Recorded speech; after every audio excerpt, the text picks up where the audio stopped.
Bien, hermanos, acompañadme por favor a la carta a los Romanos. Vamos a leer los versículos del capítulo 1, Romanos 1. Vamos a leer los versículos del 1 al 7. Pero para nada vamos a estar considerando estos versículos. Vamos a leerlos por dar un punto de contexto. Vamos a estar centrándonos hoy exclusivamente en el versículo 1. No será la tónica general, normalmente abarcaremos porciones más amplias, pero hoy nos vamos a enfocar solamente en el versículo 1, aunque leeremos los 7 primeros. Acompañadme, por favor. Pablo, siervo de Jesucristo, llamado a ser apóstol, apartado para el evangelio de Dios, que él había prometido antes por sus profetas en las Santas Escrituras, acerca de su Hijo, nuestro Señor Jesucristo, que era del linaje de David según la carne, que fue declarado Hijo de Dios con poder, según el Espíritu de Santidad, por la resurrección de entre los muertos, y por quien recibimos la gracia y el apostolado para la obediencia a la fe en todas las naciones por amor de su nombre, entre las cuales estáis también vosotros, llamados a ser de Jesucristo. A todos los que estáis en Roma, amados de Dios, llamados a ser santos, gracia y paz a vosotros, de Dios nuestro Padre y del Señor Jesucristo. Amén. Vamos a orar. Señor Dios nuestro, ante ti nos inclinamos porque queremos oír tu voz. Que seas tú quien nos hable hoy, que seas tú quien nos discipline, quien nos guíe, quien nos redarguya, quien nos quebrante y quien nos edifique y sane también. Queremos recibir todo tu consejo y no solo una parte. Queremos toda la porción que tú tienes hoy para cada uno de nosotros. No queremos dejarnos nada, Señor, porque lo necesitamos. Necesitamos tu palabra, tu consejo y tu verdad. Somos débiles y pecadores. Ayúdanos hoy a recibir tu verdad, tu palabra de parte del apóstol Pablo, para que éste, una vez más, como hizo hace casi 2000 años, hable a la iglesia y le sea de nuevo de bendición, como ha sido a través de los siglos. Gracias, Padre, que tu Espíritu Santo llene este lugar, que nos guíe en toda sabiduría, conocimiento, y que no sean mis palabras, Señor, las que hoy predique a mis hermanos, sino las que salen de tu boca, Señor, tus palabras. Háblanos, oh Dios, en el nombre de Jesús. Amén. Pablo, siervo de Jesucristo, llamado a ser apóstol, apartado para el evangelio de Dios. Así empieza esta carta de Pablo a los romanos. Una carta que, como vimos la semana pasada, tiene un tema que sobresale por todos los demás. Habla de muchas cosas esta carta, pero hay un tema que sobresale principalmente, y es el evangelio. Y la esperanza que encontramos en ese evangelio. Como vimos, Pablo está dirigiendo sus palabras a un mundo falto de esperanza. El mundo grecorromano de su tiempo, del primer siglo.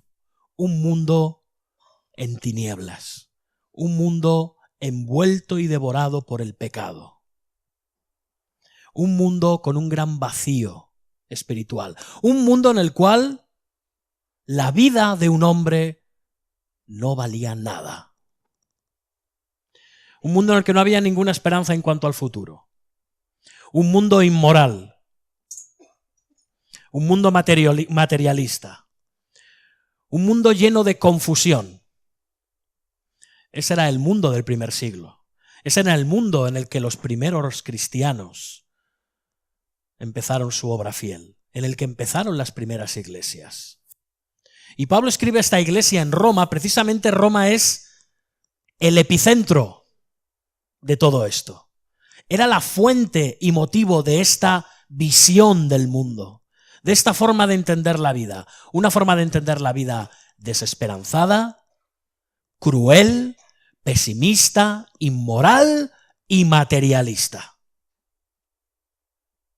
Un mundo en el que había unas desigualdades sociales enormes.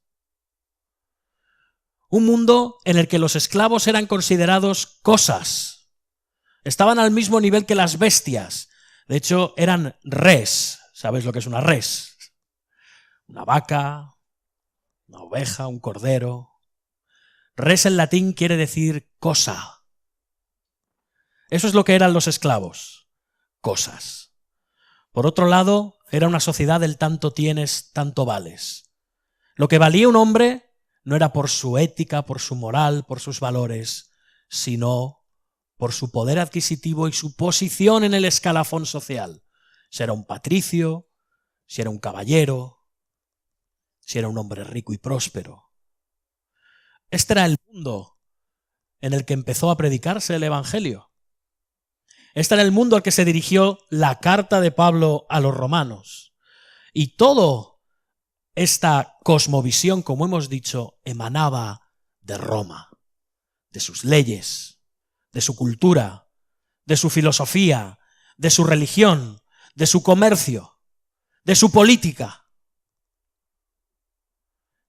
Aquí es donde Pablo no solamente quiere ir, recordemos, camino de España, sino que también es allí donde él quiere predicar el Evangelio. Y lo hace con estas palabras que hemos leído hoy. Pablo, siervo de Jesucristo, llamado a ser apóstol, apartado para el Evangelio de Dios. Es curioso, os fijáis, Pablo empieza su carta diciendo Pablo. De hecho, casi todas las cartas de Pablo empiezan así. Y uno pudiera pensar, qué presuntuoso Pablo, ¿no? Sí que se lo tenía creído, ¿no? Pablo, aquí estoy. Puede parecer que el apóstol está jactándose. Decimos aquí en España, el burro delante para que no espante, ¿no? Se ponía delante. Pero nada más lejos. Cuanto más conocemos el mundo del primer siglo, más entendemos que no. En el mundo grecorromano las cartas no se escribían de la misma manera que nosotros las escribimos ahora. Nosotros ahora, por ejemplo, empezamos diciendo, no sé, querida Milagros, llevo 6 días aquí, por ejemplo, ¿no? Y empezamos a contar todo lo que nos pasa y al final pues concluimos diciendo, siempre te quiere tu soldado Adrián, por ejemplo, ¿no? Pero en aquellos tiempos era al revés. Tú te presentabas al principio. ¿Sí? No era una cuestión de ser presuntuoso. Es que las cartas empezaban diciendo, yo soy fulanito y me dirijo a menganito. O sea que no hay presunción en este caso. Y Pablo está escribiendo conforme a la forma de escribir de su tiempo. ¿Sí? Se está dirigiendo a judíos, se está dirigiendo a gentiles, pero de su tiempo, bajo el Imperio Romano. Y ellos entendían perfectamente esta forma de referirse a ellos. Pablo, en latín, Paulus. No sabemos muy bien si es un nombre que se puso el mismo Pablo, aunque probablemente no fue así.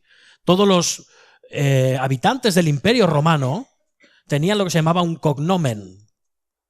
Y tenían su propio nombre y luego había un nombre que se les añadía, a veces al tiempo de su nacimiento, a veces un poco más tarde.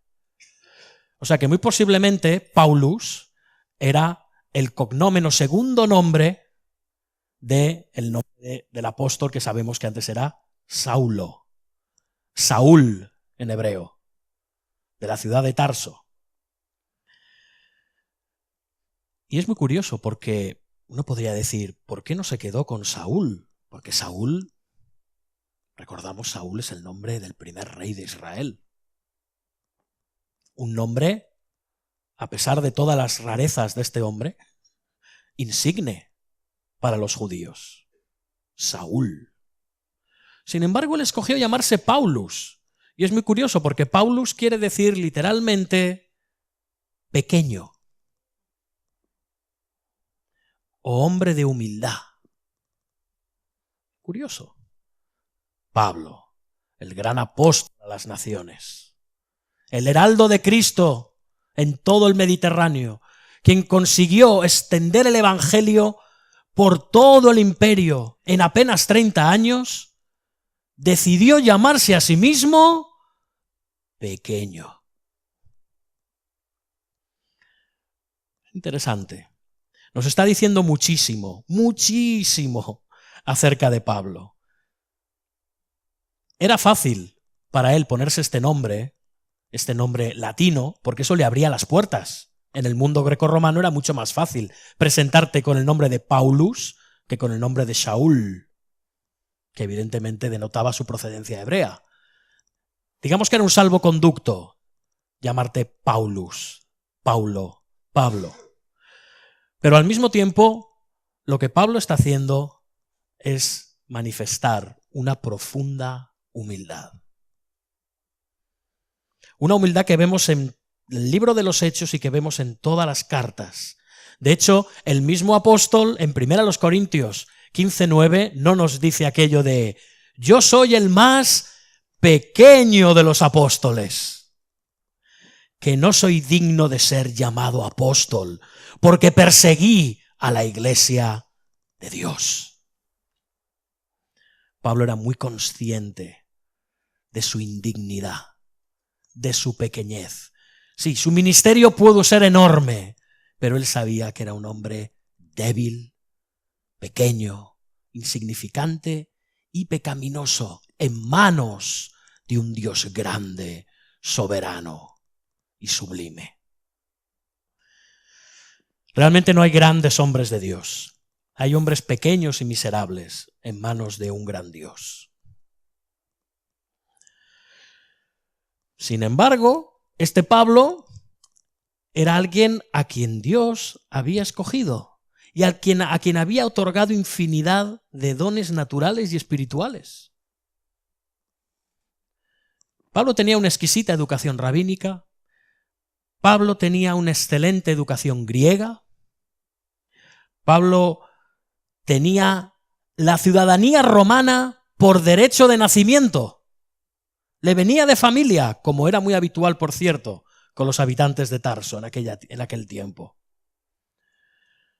Era un hombre con una gran capacidad de liderazgo, con una voluntad férrea, con una visión inquebrantable, con una gran elocuencia.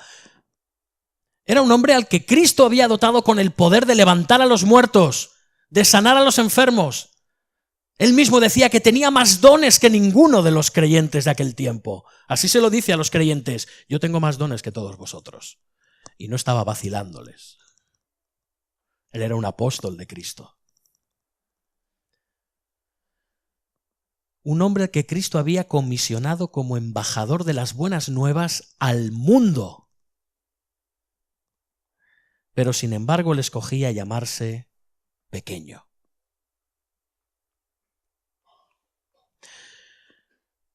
¿Cómo nos enseña esto a los que servimos al Señor? ¿Cómo nos enseña a todos los hijos de Dios, pero especialmente a aquellos llamados al ministerio? Somos pequeños, somos Paulus, no somos grandes. Dios es grande.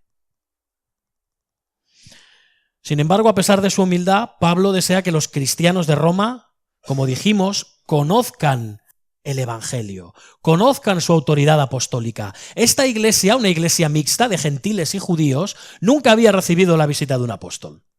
Nunca había escuchado de primera mano la predicación y doctrina de un apóstol. Por eso Pablo les escribe: te quiero que me conozcáis, y estas son mis credenciales. Y lo hace con este versículo 1. Pablo, siervo de Jesucristo, llamado a ser apóstol, apartado para el Evangelio de Dios. Pablo les está diciendo en estas breves palabras, primero, su posición como siervo de Cristo, su autoridad como apóstol de Cristo y su exclusividad como enviado de Cristo.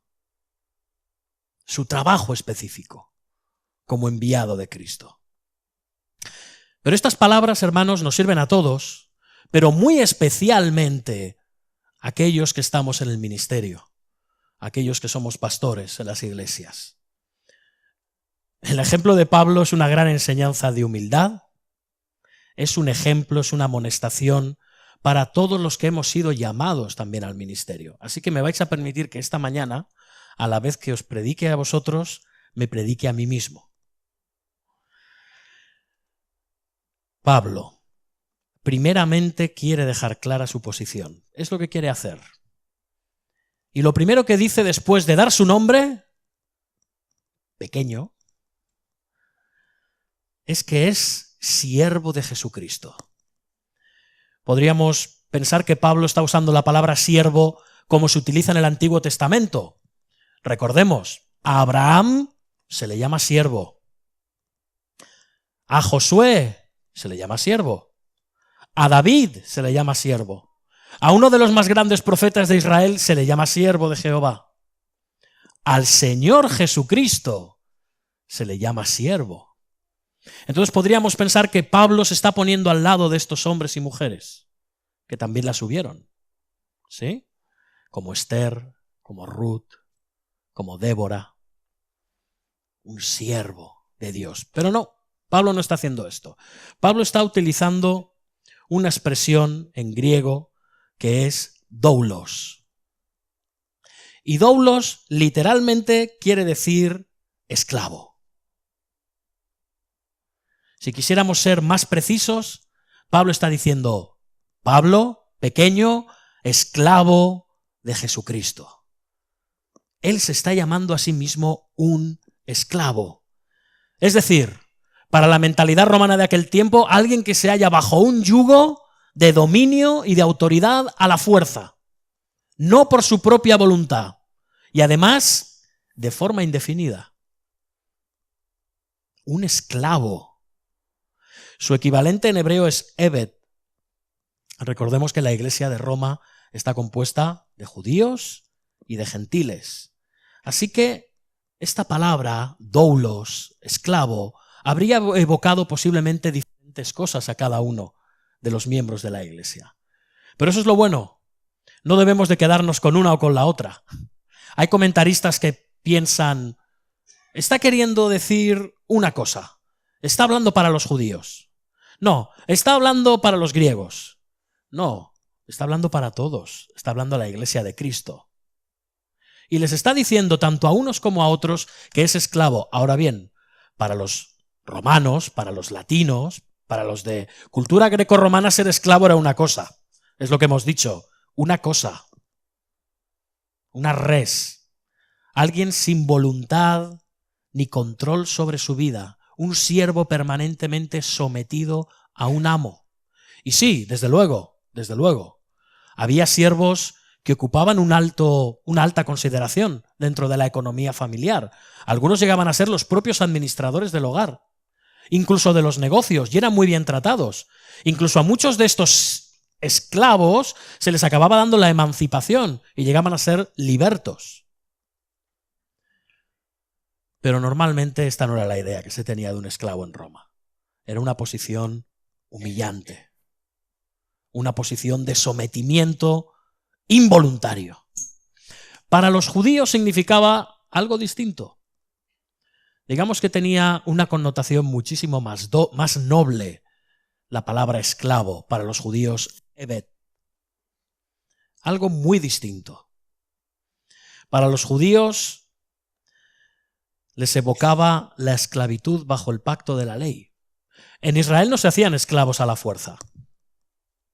Tú te ofrecías como esclavo, como siervo, como Eved, cuando tenías una deuda que pagar, cuando no podías salir adelante por tus propios medios. Ofrecías tus servicios y los de tu familia a una familia más adinerada y le servías durante un tiempo pactado. Normalmente durante unos 7 años. Y al final de ese tiempo tú podías pedir tu emancipación. Pero también podías hacer otra cosa. Si tú amabas y respetabas y honrabas a ese amo, podías hacer lo siguiente, que nos dice Éxodo 21 del 5 al 6. Y si el siervo dijere, yo amo a mi señor y mi mujer y a mis hijos, no saldré libre. Entonces su amo lo llevará ante los jueces y le hará estar junto a la puerta o al poste, y su amo le horadará la oreja con una lesna y será su siervo para siempre. Tú podías escoger ser un esclavo de tu amo por amor para siempre. Y esta era para Pablo principalmente su visión de siervo, de doulos. Y de forma perfecta aunaba las dos comprensiones, la judía y la griega. Les estaba diciendo, sí, he sido redimido, he sido comprado y sacado de la esclavitud a este mundo, pero ahora ser esclavo de Jesucristo, para servirle. Estoy bajo su mando. Él mismo dijo, pues si anuncio el evangelio no tengo por qué gloriarme. ¿Por qué? Porque necesidad me está impuesta. ¿Quién le imponía esa necesidad?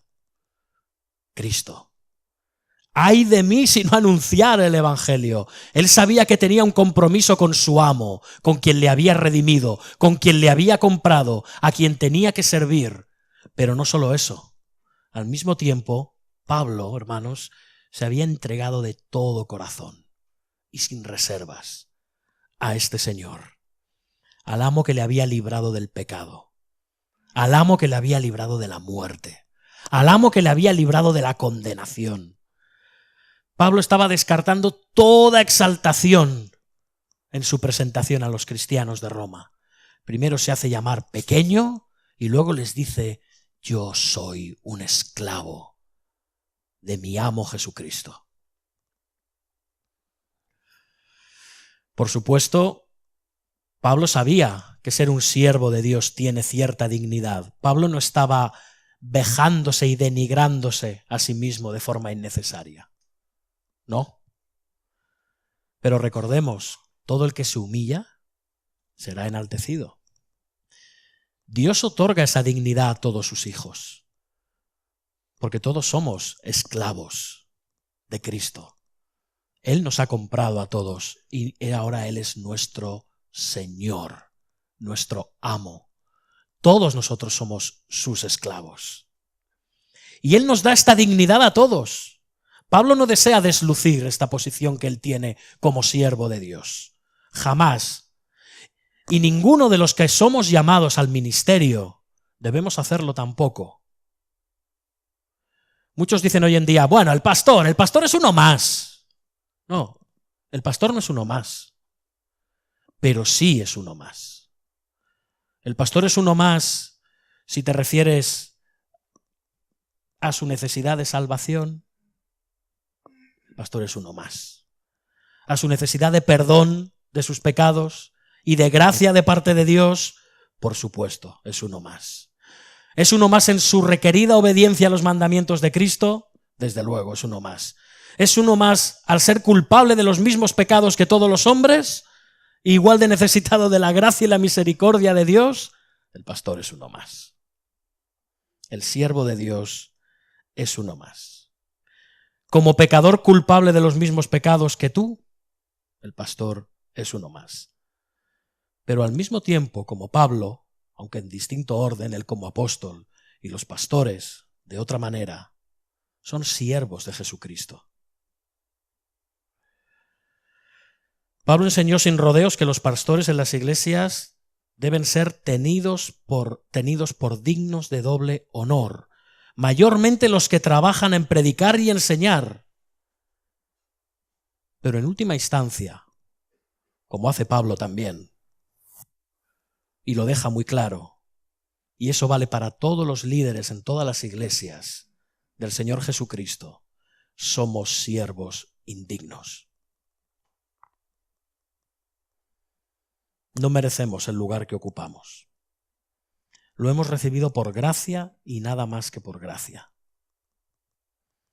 No podemos jactarnos de nuestra posición. No la hemos recibido por nuestros méritos. Yo, y creo que muchos pastores nos preguntamos muchas veces, ¿realmente soy digno? ¿Soy más digno que mis hermanos? No, yo no soy más digno que vosotros.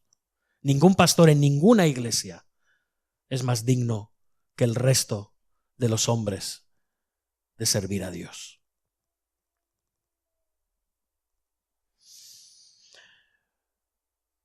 Así que no lo olvidemos nunca. Pablo tenía claro que era lo que era, como hemos leído hoy, por la gracia de Dios. Lo mismo todos aquellos en posiciones de liderazgo en la iglesia. Somos lo que somos por gracia, no por nada más. Y ahora que ha aclarado que él es un siervo, que es un esclavo, ahora Pablo pasa a establecer, cuidado, su autoridad. Qué curioso, ¿no? Un esclavo con autoridad. ¿Cómo es posible que un esclavo tenga autoridad? Ahora nos dice, llamado a ser apóstol. ¿Veis? Soy un esclavo, pero ahora os digo, soy un llamado a ser apóstol. Una traducción más literal sería un apóstol llamado. Esto nos ayuda a entender un poquito más las intenciones de Pablo. Pablo quiere dejar claro que él es un apóstol de Jesucristo, pero que el apostolado suyo no es algo que él hubiera conseguido por sí mismo. No era algo que él hubiera dicho, oye, que yo quiero ser apóstol, me voy a presentar a un casting de apóstoles, que me he enterado que hay necesidad y están buscando algunos, y yo voy y me presento allí. No, nada de esto. Ni siquiera Pablo había sido escogido por votación, o por una junta administrativa, o por los hermanos de la iglesia de Antioquía, que por cierto era su iglesia. ¿Sabéis cuál era la iglesia de Pablo? La de Antioquía.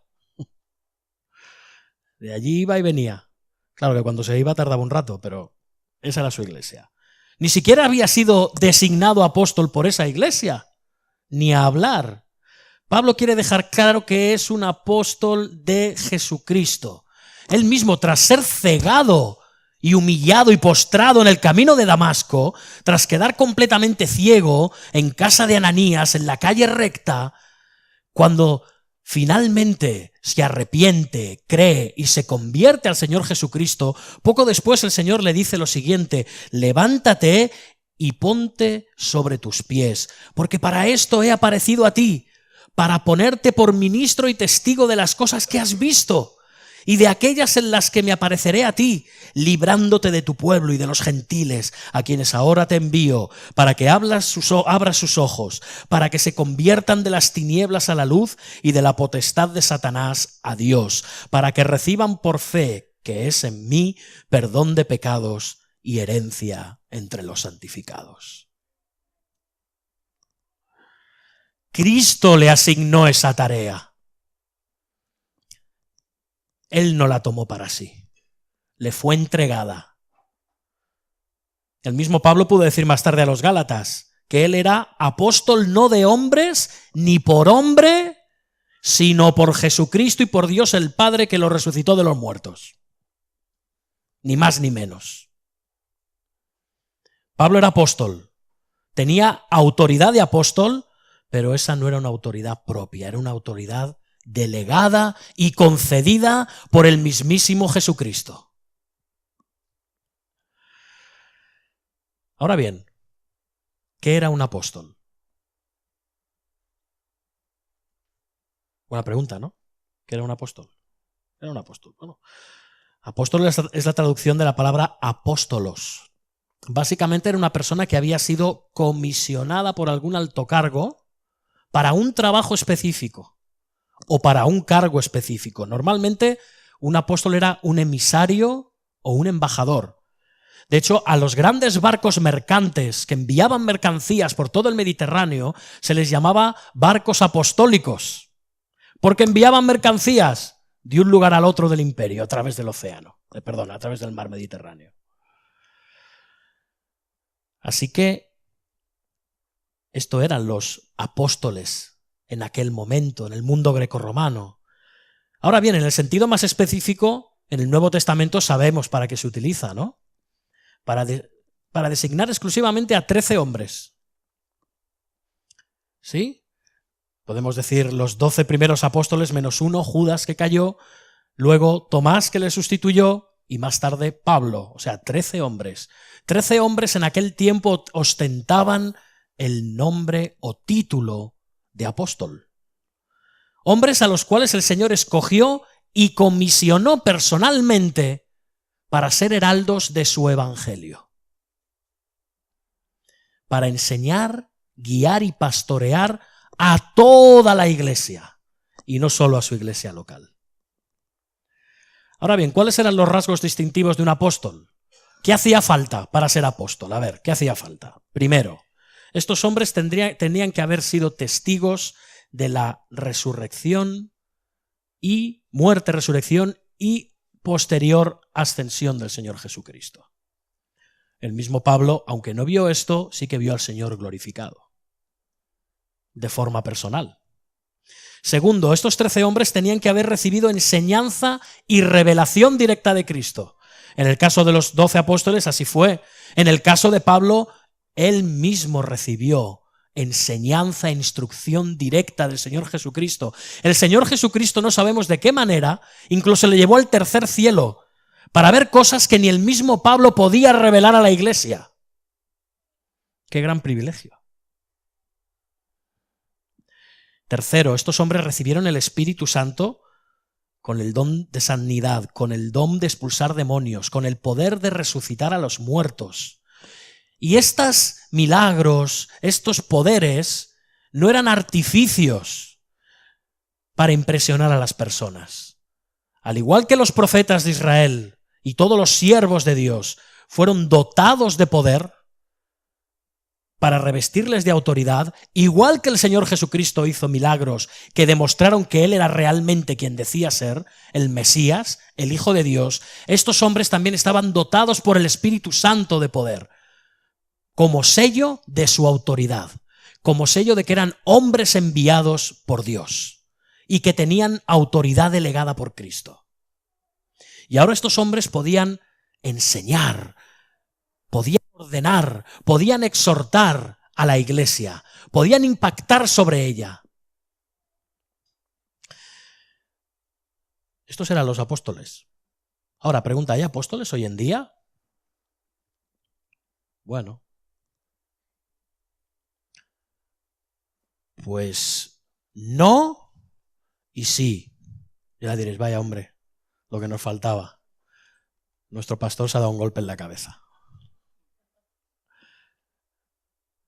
Hoy en día hay apóstoles. ¿Cuál es el significado de la palabra apóstol? Enviado. Todo hijo de Dios es un enviado como representante y heraldo de nuestro Señor Jesucristo. Todos somos testigos de Cristo, enviados por Él con un mensaje que proclamar al mundo. Pero somos apóstoles con A minúscula. ¿Sí? Que no se nos suba la cabeza la A minúscula. Ahora, también hay otro tipo de apóstoles, con A minúscula, y estos son aquellos llamados a representar a Cristo y a su Evangelio, en un sentido más general en el mundo. Pueden ser predicadores, maestros, evangelistas. Efectúan un apostolado con minúscula, ¿sí? Son enviados al mundo, son enviados a la iglesia para edificarla y para enseñarla. Así que sí, podemos decir que hay apóstoles. Ahora, la pregunta que nos interesa. ¿Hay apóstoles con mayúscula? ¿Los hay? Hermanos, solo hubieron 13 apóstoles con mayúscula y murieron hace 1900 años, el último de ellos. Cumplieron un propósito definido y terminaron ya con ese propósito. Hoy en día, de todas formas, parece que hay otros que no se han enterado, ¿no?, de esto, no se han enterado y pretenden usurpar este título, pero hermanos, estos hombres no son más que farsantes, embaucadores, mentirosos, lobos, falsos maestros. Como dice Jeremías 23:21, no envié yo a aquellos profetas, pero ellos corrían. Yo no les hablé, mas ellos profetizaban. No son más que impostores, hermanos. A diferencia de Pablo, no tienen ni llamado, ni apostolado, ni son siervos. De hecho, la mayoría de ellos y ellas, pues si no lo sabías, hay algunas apóstolas por ahí, ni siquiera dan muestras de realmente ser salvos. Su estilo de vida y su enseñanza les delata miserablemente. resultan patéticos, dignos de lástima, en el fondo. No tienen ni la unción de Dios de la que tanto alardean, que no les puedes tocar si no les baja el nivel de energía. No sé cómo funciona eso. Ni su mensaje se amolda a las Escrituras. Su mensaje no es apostólico, es demoníaco, es carnal. Y todo cuanto proclaman y hacen es para satisfacer sus propios deseos e intereses, carnales y mundanos. Son enseñanzas de demonios. Que cada uno le ponga cara a esos apóstoles y apóstolas que rondan por ahí. Ahora bien, hermano, si estás sintiendo un llamado al ministerio,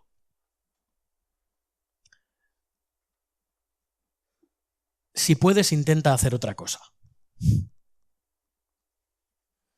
Esta frase encierra una trampa. Pero si realmente estás sintiendo un llamado al ministerio, si puedes, haz otra cosa. Otra cosa es que al final veas que no puedes. Hermanos, el llamado al ministerio nos tiene que mover al temor y a la humildad.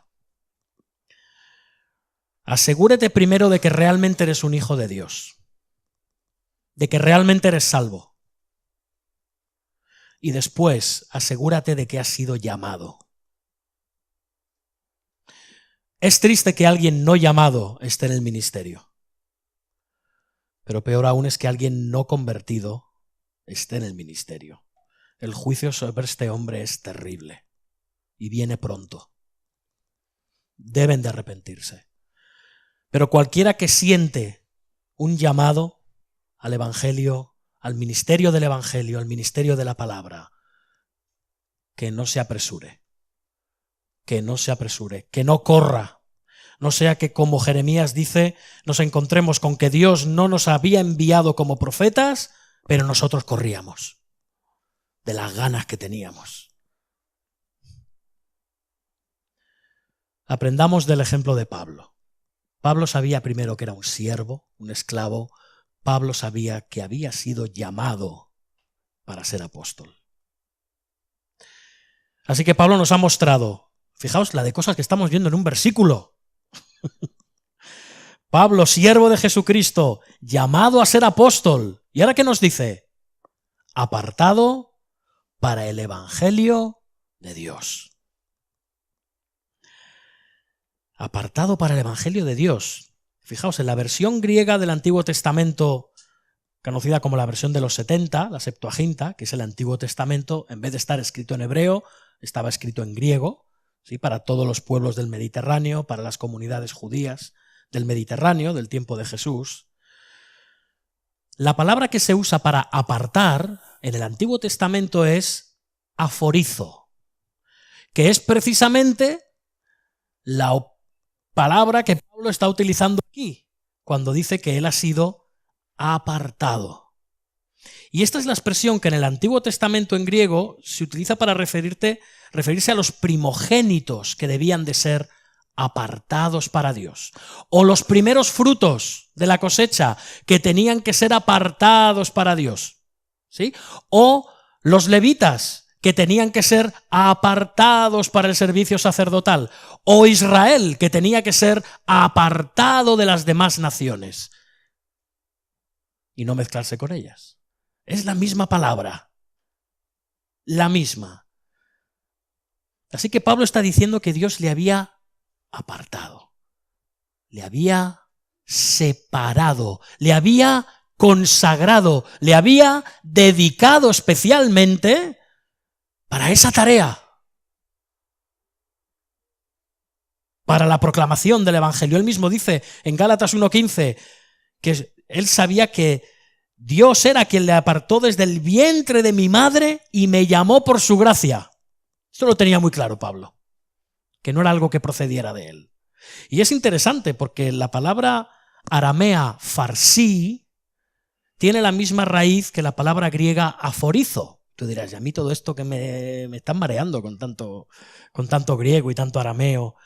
No tiene mucho sentido, porque esta palabra, farsim, era la que se utilizaba para una secta religiosa de aquel tiempo, que eran los fariseos.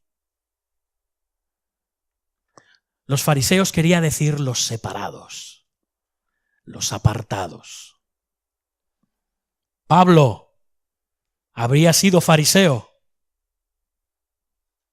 hebreo de hebreos, fariseo, es decir, apartado. Era un término con el que ellos orgullosamente se decían: nosotros somos más santos, nosotros somos más apartados para Dios que vosotros, la gente de la tierra, el pueblo. Pero sí, ellos eran apartados, pero apartados en base a la tradición de los hombres, en base a su propio orgullo, en base a la voluntad humana y no en base a la voluntad de Dios.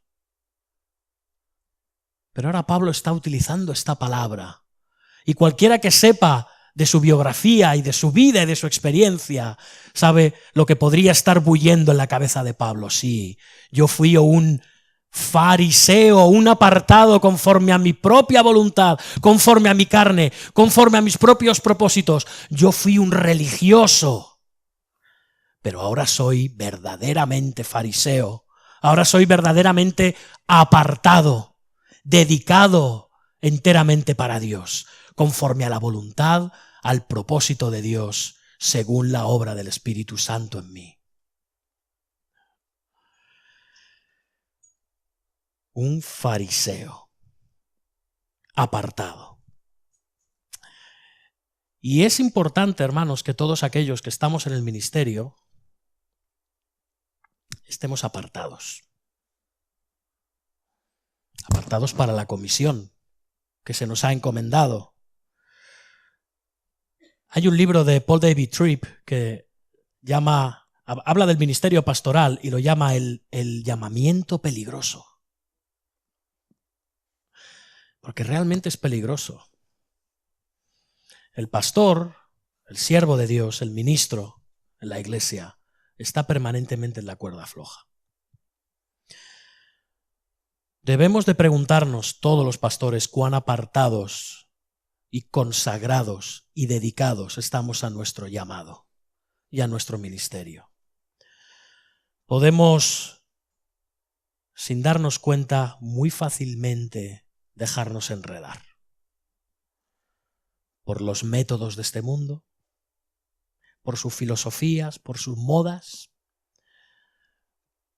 Podemos estar siendo tentados a la inmoralidad sexual, al materialismo, a la fama.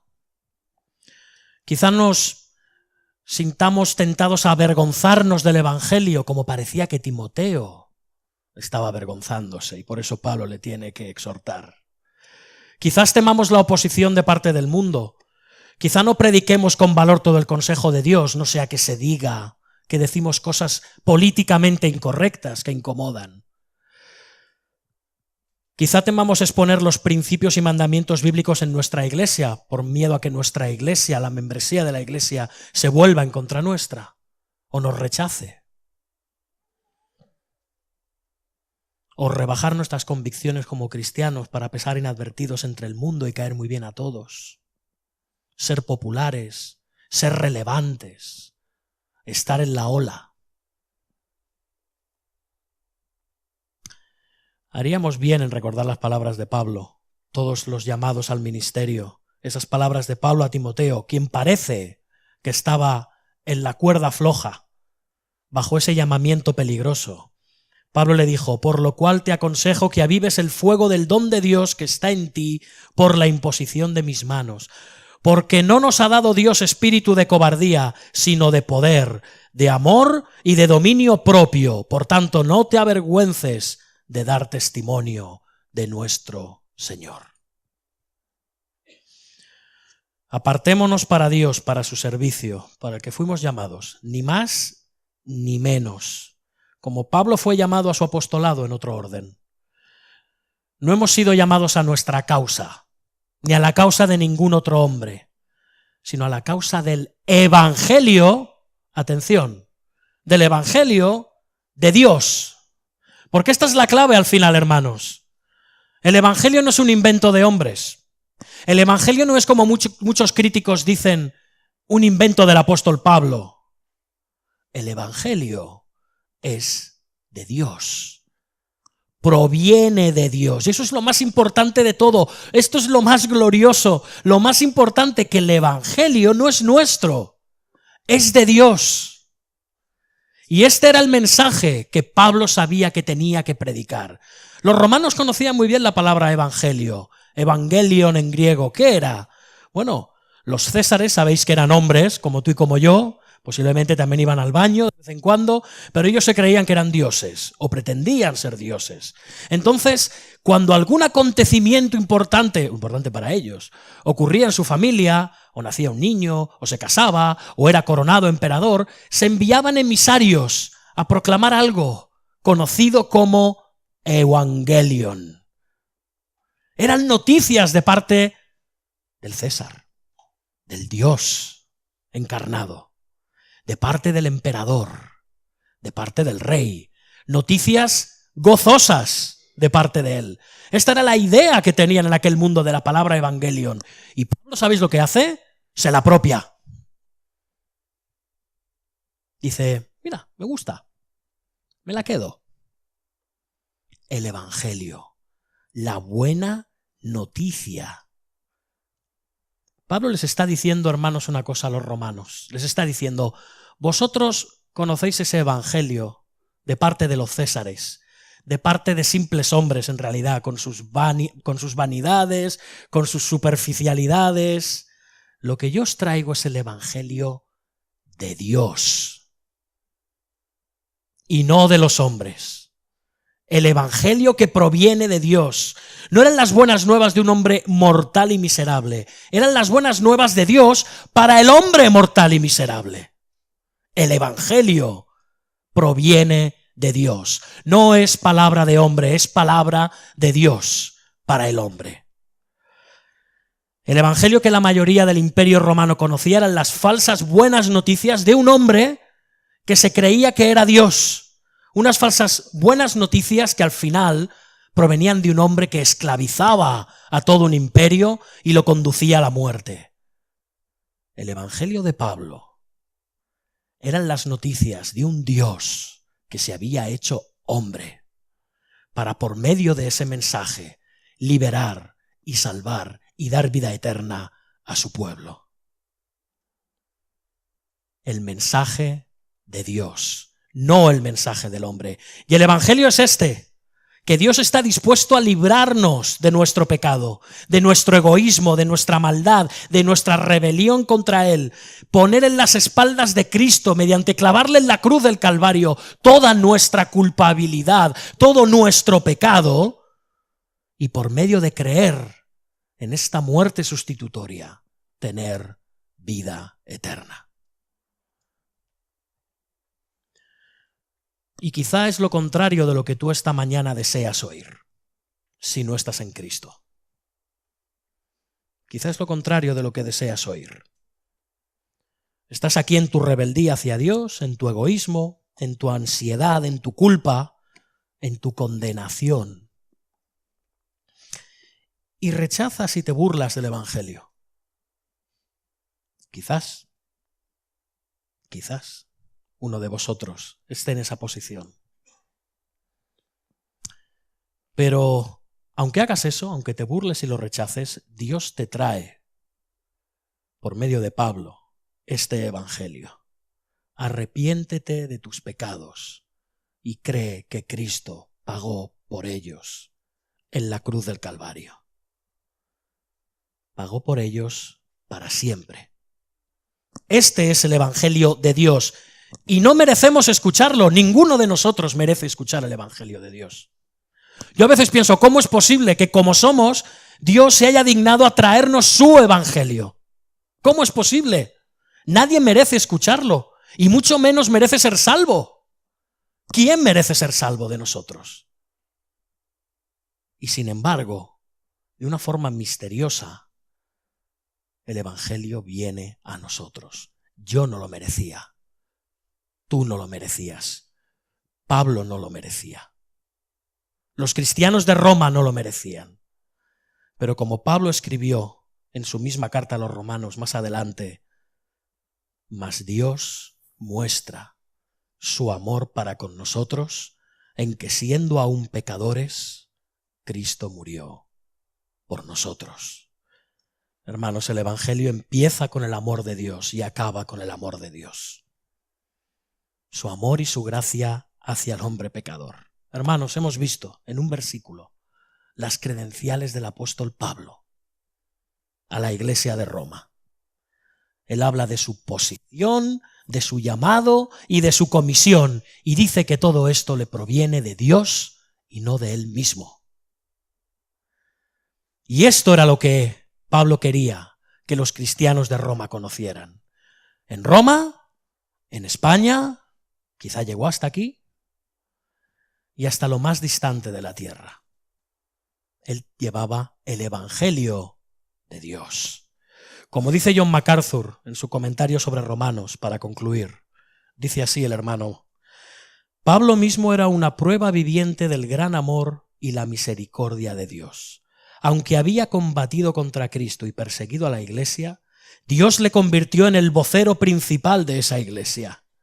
Él no podía imaginarse un papel más grande que el de ser apartado por Dios para la proclamación de su evangelio, las buenas nuevas de salvación en Cristo. Quizás esta es la razón por la que Pablo fue tan efectivo. ¿Quién sabía mejor que Pablo mismo cuán buenas eran en realidad las buenas nuevas? ¿Lo sabes tú? Que así sea. Vamos a orar, hermanos. Señor Dios nuestro, venimos ante ti. Queremos humillarnos, Señor, ante ti para recibir tu palabra. Queremos humillarnos ante tu autoridad, que por medio del apóstol Pablo ha venido a nosotros hoy. Que nos humillemos ante tu evangelio.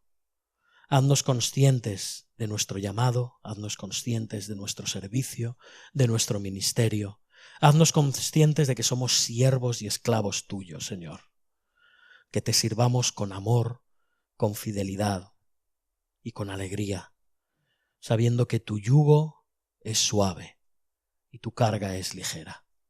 Ayúdanos, Señor, a vivir esa vida de entrega y de servicio a ti. Ese servicio que tú nos has otorgado, que no nos hemos ganado. Y si hay alguien aquí hoy sin Cristo, que tu evangelio rompa las paredes y los muros de su duro corazón, Señor. Quebrántale y dale un corazón de carne que lata de amor por ti y por tu evangelio y por Cristo. En su nombre bendito. Amén.